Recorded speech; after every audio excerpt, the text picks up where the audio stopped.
Hey everybody, it's Mike here again.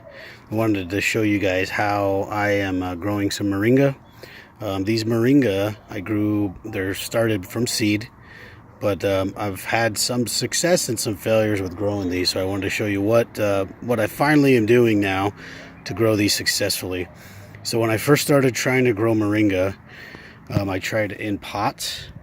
Under the patio. I tried them out in the yard, and a lot of times what would happen, the seeds would germinate, they would come up, start to grow, they would get real kind of real long and lanky and try to grow towards the sun, and I found that they just didn't do well. They died off. So my most successful approach at this point is to direct seed them into the ground. I'll show you. I have one growing right here.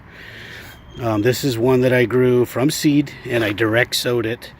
What I did is I pulled some of the dirt out, not a whole lot, but just enough so I could get some seeds in there. I screened the dirt. I added some compost, a little peat moss, and I added, I believe, 3 to 4 seeds from my moringa tree into the ground, and I kept it moist, watered it every day just to keep the soil kind of damp.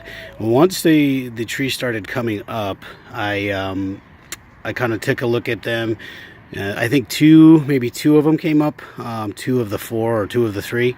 And the best one, so the one that was doing the best, so the one that grew fastest and looked the healthiest, I kept that, and they call it deadheading. I basically just cut the one that wasn't doing as good. So I don't try to transplant these anymore because I find they don't do well with transplanting. So, but anyway, this is one here, and I also built these little cages around them. While they're small, it's really important.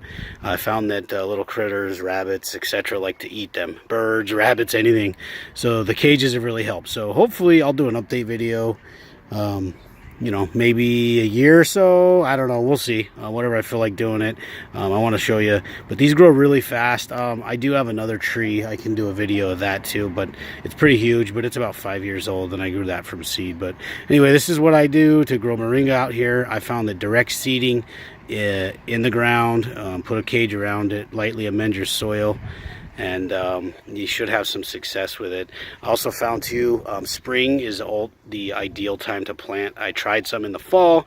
They kind of grow, and then winter kind of wrecks them a little bit. So springtime seems to be the best time. I might shade cloth these out a little bit as we start to heat up here, as we get into the summer. So might add a little shade cloth, but I found that these moringas, if you can get them through the first year, then they pretty much will take off. So anyway, that's how I grow moringa here in the desert.